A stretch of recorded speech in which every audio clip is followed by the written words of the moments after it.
Top Girls, a groundbreaking play by British playwright Caryl Churchill, premiered in 1982 at both the Royal Court Theatre in London, August, and off-Broadway at the Public Theatre in New York, December.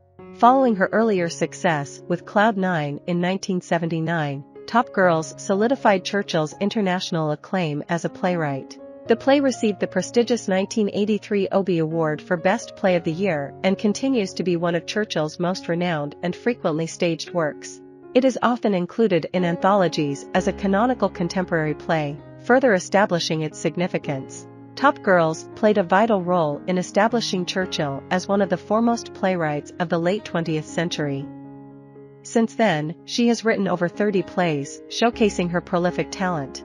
In recognition of her contributions to theater, Churchill was inducted into the American Theatre Hall of Fame in 2010. The inspiration behind Top Girls stemmed from the 1979 election of Margaret Thatcher, a right-wing conservative who became the UK's first female Prime Minister. While the play does not directly delve into government or politics, it challenges the notion of Thatcher's election as a feminist triumph. It explores how Thatcher's conservative capitalist policies supported privileged, career women like Marlene, the play's protagonist, at the expense of less advantaged women.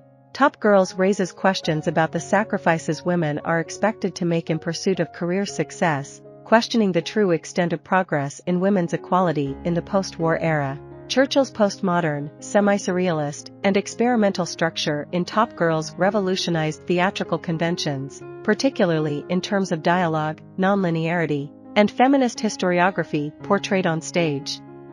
These innovations have since become staples in British playwriting. It is worth noting that the original production of Top Girls featured a cast of 6 actors, with 5 of them assuming multiple roles.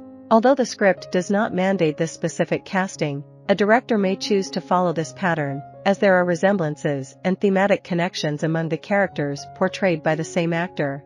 In most major productions of Top Girls, the casting follows a consistent scheme. The play unfolds in 2 acts, each presenting different situations and characters. Act I takes place in a restaurant where Marlene hosts a celebratory dinner to mark her promotion to the management director of Top Girls, an employment agency. Her guests at the dinner are 5 historical women: Isabella Bird, a 19th-century Scottish travel writer; Lady Nijo, a 13th-century Japanese concubine turned nun; Dulgret, a legendary figure from Flemish folklore depicted in a painting by Peter Bruegel the Elder; Pope Joan, who disguised her gender to serve as pope in the 9th century, and Patient Griselda, known from Geoffrey Chaucer's The Canterbury Tales and other works. Throughout the dinner, the women engage in conversation, sharing their experiences of rape, sex, pregnancy, the loss of children, and the oppression of women throughout history, all while indulging in copious amounts of wine. Act 2 shifts the setting to the Top Girls' office, where Marlene interviews Janine, a job seeker seeking employment that allows for travel. However, Marlene limits Janine's options to non-travel jobs due to her upcoming marriage. The following scene features 16-year-old Angie playing with her best friend, 12-year-old Kit. Although their mothers disapprove of their close friendship, Angie and Kit consider each other as sisters. Despite Joyce, Angie's mother, repeatedly calling for her to come inside, Angie ignores her and confides in Kit her intention to kill her mother.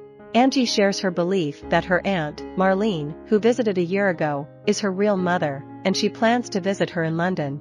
They decide to go to the movies, but before Angie can go, Joyce insists that she clean her room. While Angie heads inside, Joyce engages in a conversation with Kit, who dreams of becoming a nuclear physicist in the future.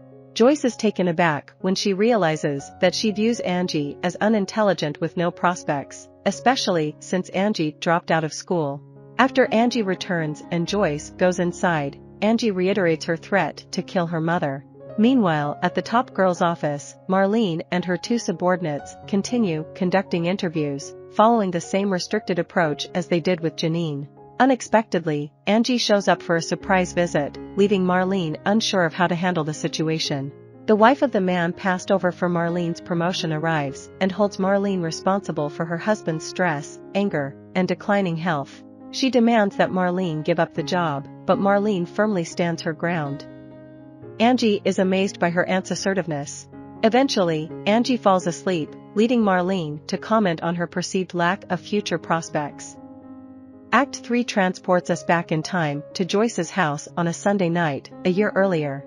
Angie has invited her Aunt Marlene to visit without consulting her mother, resulting in Marlene's unexpected arrival.